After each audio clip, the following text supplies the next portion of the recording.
Hi, everyone. This is Alice, and we're going to talk about what's coming up for week 2. And so we have an introduction on professionalism, you have your discussion, a written assignment, and then the quiz. So let's look at the introduction. Okay, so this week you're going to be learning about adding value to professional teams, as well as planning and participating in face-to-face and virtual meetings. And virtual meetings have been increasing in popularity over the years because it's easier to bring people together via a teleconference type mode because you don't have to pay all these extra expenses for people for their transportation, for them to come in and their hotels and all that other kind of good stuff. And then they have to leave people in charge of their department or their tasks. And so it's just much easier and less disruptive to the employees. Also, you'll learn about listening, communicating nonverbally, and developing etiquette skills in the workplace. In my opinion, nonverbal communication sometimes is much more important than the verbal communication. So getting started, they suggest watching meeting facilitation tips. It's a CNN interview about managing personalities in meetings with 2 questions to consider. So let's just watch a little bit of this.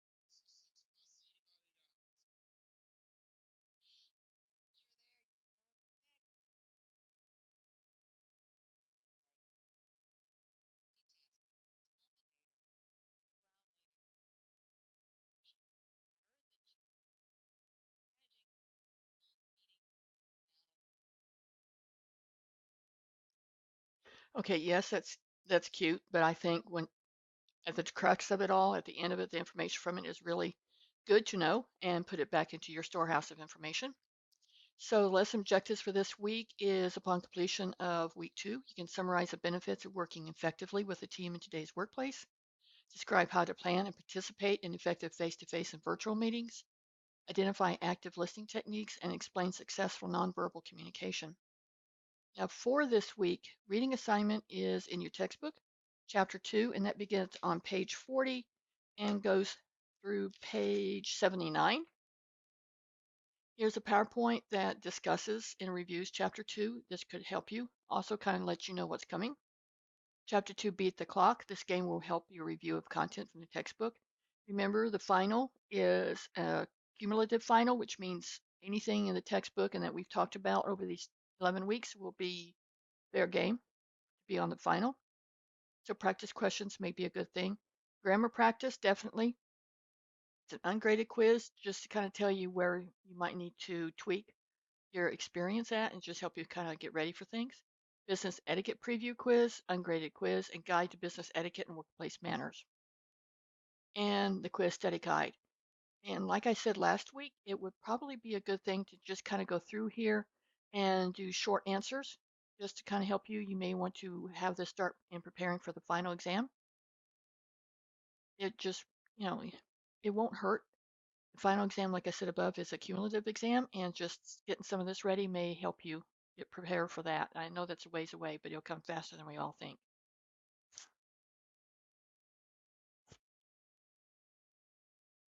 Next is the discussion. The topic this week is individuals frequently fall victim to groupthink when trying to avoid the fear of rejection that can come from deviating from the group consensus. Think about a past or present team experience. This could be a parents meeting for the PTA. I think they call it PTOs now. And it may be if you're a team to try and organize a charity, anything, any kind of team, or it can be a work team. Did you avoid the hazards of courage and fall victim to groupthink, or did you relate to the feeling of the pain of independence when going against the majority opinion? Explain what you did, summarize the impact it had on the group dynamics, in your response to classmate responses.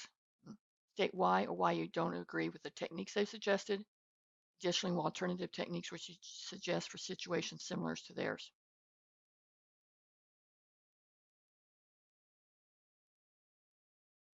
Now, your written assignment for this week, and I have this note right here.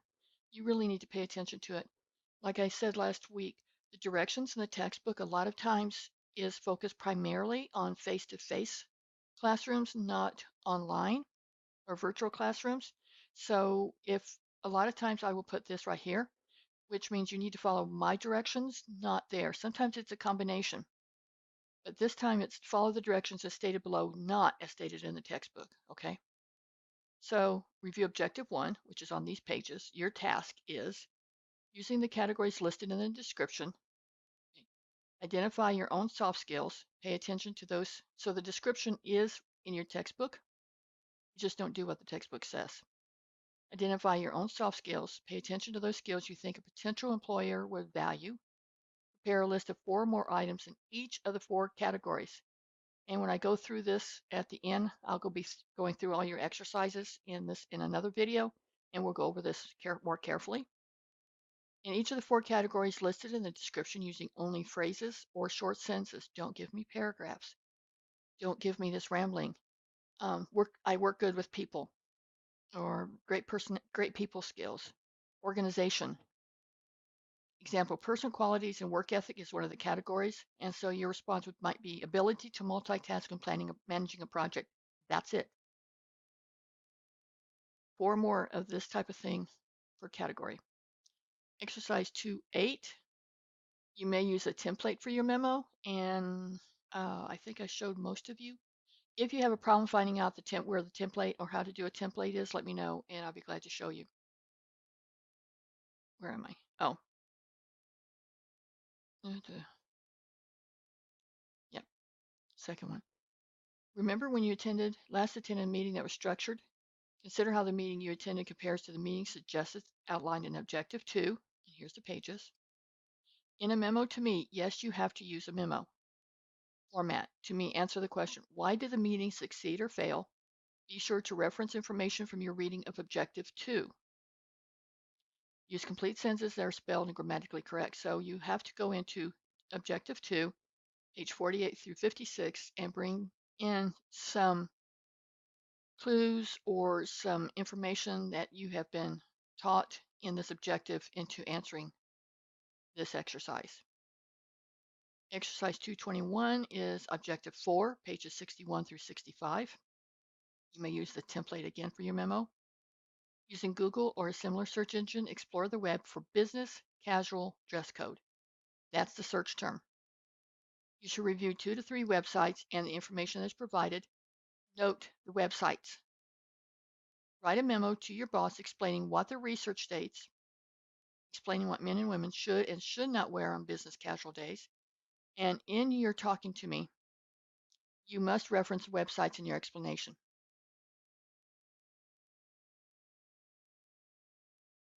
Okay? And then submit it. And then always make sure you double check and grade yourself on the rubric. All right, so the next one is your quiz. Remember, you can take your quiz twice and the higher grade will be kept. Okay, all right, so this is it. So I'm going to go ahead and start talking about your textbook. I'm going to do a video, one video on each objective. So there are 4 objectives, I believe, to this chapter.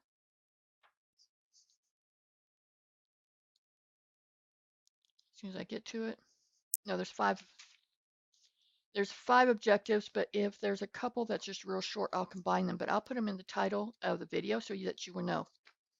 Okay, have a great week. Talk to you later. Bye-bye.